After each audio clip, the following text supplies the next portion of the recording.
It is important for people to understand that the World Heritage Area came about because of Aboriginal values. Because I walk so much of Tasmania that's been impacted by European occupation, and you can't feel the energy of the dreaming in the land anymore because it's been impacted on that the dreaming's been disturbed. Well, Aboriginal people never gave that land away. That's something that was stolen by gunpoint. My mum has been deeply involved in the care and protection of land and country.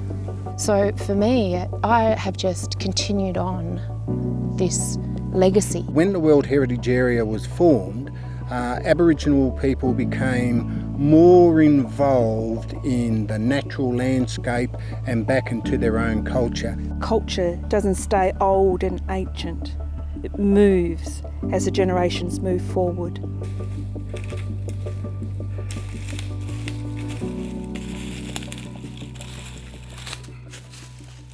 My experiences in the World Heritage Area have always been profound. The cultural heritage sites, they're places that are of extreme cultural importance. So I've been lucky enough to be able to get into some of those places. My experiences really within the World Heritage Area have been learning experiences with heritage workers, people that could pass on knowledge and start to teach me about country. So teaching you how to, look for the old people's tracks, to know where the water comes from and to know where the weather comes in on you and how to, live within that landscape and be. It really gives you that sense of that real cultural confidence of an Aboriginal person knowing and understanding Aboriginal land.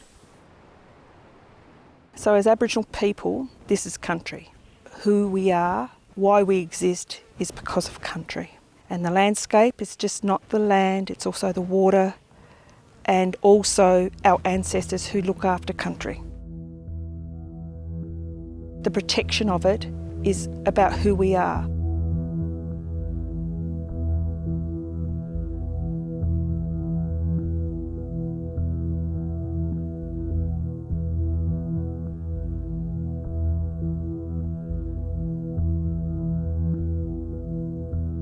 When we had that whole kind of Franklin Dam protests and things like that, it was one of the first times that the wider public in Tasmania, or perhaps even Australia, started to realise that there were Aboriginal values within Tasmania's landscapes. In it becoming a World Heritage Area, it protected 3 Aboriginal sites that have become very, very important to the Aboriginal community, of which over the years a number of Aborigines, even given the difficulties of getting in there, have gone down and experienced those areas personally. There's a fondness that the caves and everything are still there so that people can go if they want, and they know that part of their culture is still alive and well down there in that particular area. Although Aboriginal people knew that and were very, very much aware of the sacredness of our country, it wasn't recognised by anyone else. It took something like that protest and external elements, I guess, to start to utilise Aboriginal values in a way to get some protection for the landscape.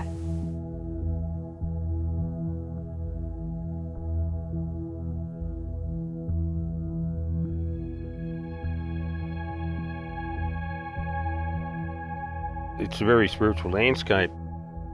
I still strongly believe that you can feel the old people walking there. And some of the places that I've been to are very much like that. The energy's so strong. I believe that they're still there. One day you might see them. I've actually seen a lot of young Aboriginal men come out of their shells because they're walking into spiritual energy. That's the energy of this land, and those sacred sites is still alive. And you see them young men, they grow. It's like plugging them into a PowerPoint. They just become full of energy. They start to dream, and that's what it's all about. I've seen a lot of them take control of their spiritual selves and progress from that and become great young men in the community, future leaders. So yeah, these sites are very, very empowering to Aboriginal men and Aboriginal women within the community. Country is the one that teaches me. And just as past generations, they are country, they are the one that teach me. The cultural landscape teaches me how to live my life. It's what is my human nature. When I'm in nature, I am full of the knowledge of I matter and I am connected and I belong. And I know right now that there are a large number of Aborigines that continue to walk through that entire area, days, weeks on end, one, to enjoy the absolute beauty of the place and the fact that nature itself bounds on you, but to experience as close as you can get what your ancestors went through and what they experienced and what they saw. There's so many values that are important within the cultural landscape. Everything from the water that runs through country to the grasses that can be weaved to, the bark from the trees that was used, the moss that it provides for us as Aboriginal people. The heritage sites that are within that country, they're unique. They're not anywhere else. So to be able to go to those places, you're seeing something and experiencing something that you can't get that anywhere else. Some of these things are exclusive to what's within the World Heritage Area. So those cultural sites, they're irreplaceable.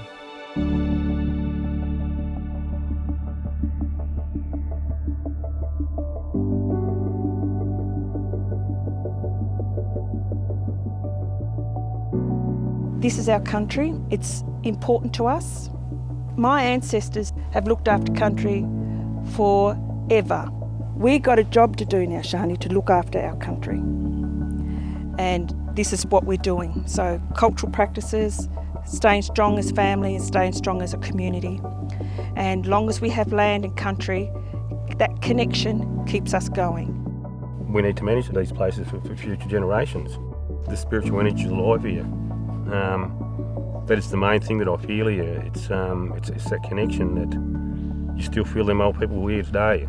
You can feel them. I can feel them now. I can feel them watching us. When I was younger, I think it was really important for me as a young person. It's in some of those places that you can really start to understand the depth of cultural history in Tasmania.